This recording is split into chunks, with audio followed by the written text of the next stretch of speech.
Where are all the games for VR? It's been like 4 years already. Shouldn't we have like all the games by now?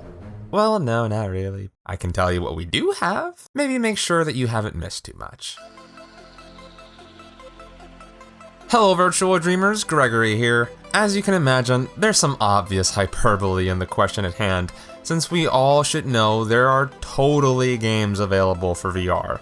I'll try to break down the nuance of the question anyway, seeing as I can see people who legit don't know there are games coming out all the time, don't know what some of the great games we have available right now are, and don't know what's coming up. So let's clear that up real quick and then tackle the meat of the topic, since there's some fun stuff to get into. To start, VR has games, obviously. Less games than consoles and PC, but still a flood of games either way. Thanks to indie games and the ease of releasing titles on Steam, there's pretty much as many VR games as you can handle releasing on a regular basis. But if we leave apart the niche indie and early access stuff, we've got some good games and more popular titles to discuss here too. Beat Saber, Thumper, Pistol Whip, and Dance Central are good arcadey fun if you're looking for something short. The Walking Dead, Saints and Sinners, Boneworks, and Asgard's Wrath are all recent titles with some really quality combat that are worth a shot. If you're looking for more big media property stuff, we have Vader Immortal repping the Star Wars franchise, Resident Evil 7, Dead or Alive Extreme Beach Volleyball for all my degenerates out there, and we also have arguably the biggest game ever, Minecraft, available for VR. Anyone trying to peddle that there are no games for VR needs to stop spouting nonsense and get to the heart of the matter, because there is a discussion to be had here. VR isn't all sugar and rainbows. VR's PC headsets and the PlayStation VR have been out since 2016, but the reality of the matter is we're still in the early days of the medium, and that brings with it plenty of issues. While VR may have millions of monthly users on its headsets, that number pales in comparison to the hundreds of millions, if not billions, of regular console, PC, and mobile gamers. This reality feeds into the loop that hurts so many budding platforms. People don't buy VR because there aren't enough games, which causes devs to not make VR games because there aren't enough people to buy them, which then keeps people from buying VR hardware. Rinse and repeat.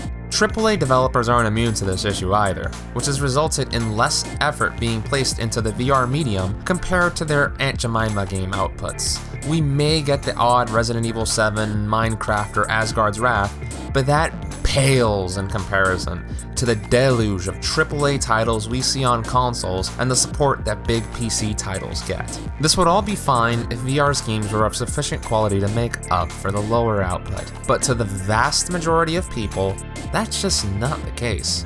There is no VR killer app that lifts the platforms to new heights like Breath of the Wild, Final Fantasy VII, and Halo did for their respective platforms. Content is king, and the lack here makes hardware issues in VR less easy to forgive.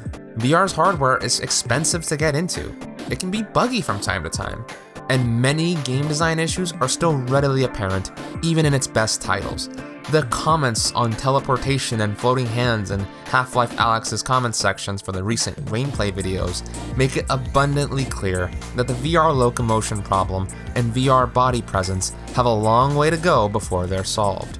And until they are resolved, I know we will continue to see people drop the question, where are all the VR games? It's gonna be a pain in the butt for us early adopters to deal with in the near term, but there's hope. Virtual reality's potential hasn't gone anywhere after all.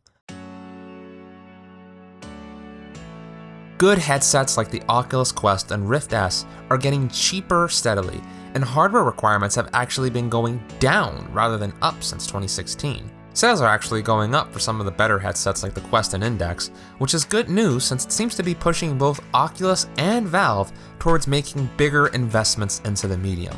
The mere existence of Half-Life Alyx, which some people have gone so far as to call Half-Life 3 in disguise, really speaks volumes to Valve's commitment to the VR medium, especially when you consider how long they've been supporting Steam VR for.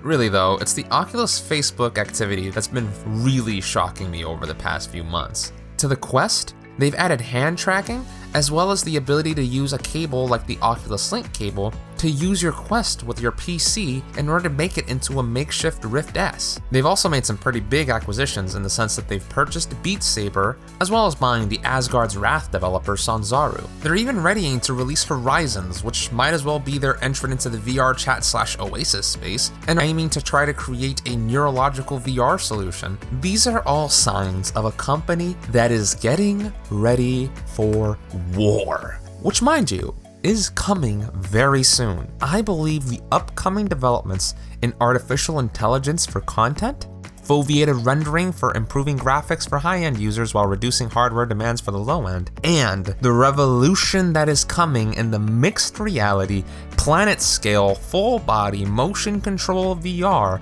thanks to computer vision, will truly bring us to the point where we overcome the early adopter stage and enter the early majority portion. Basically the first steps to the mainstream.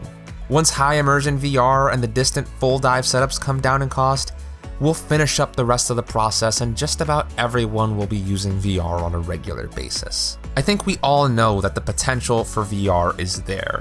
There are some great games available right now if you're paying attention, and while it may not compare to the amount of games consoles and PCs get regularly, I think the experience you'll get out of the games that we currently have warrant giving them your time. It may be a little while in the future before we really start catching up to that output, but do keep an eye out because that future could be closer than you think, since things really are ramping up, and it only takes one World of Warcraft, League of Legends, Fortnite, Minecraft, Breath of the Wild, Sword Art Online Oasis level title to take over a life for years to come. Thank you very much for watching this video, everyone.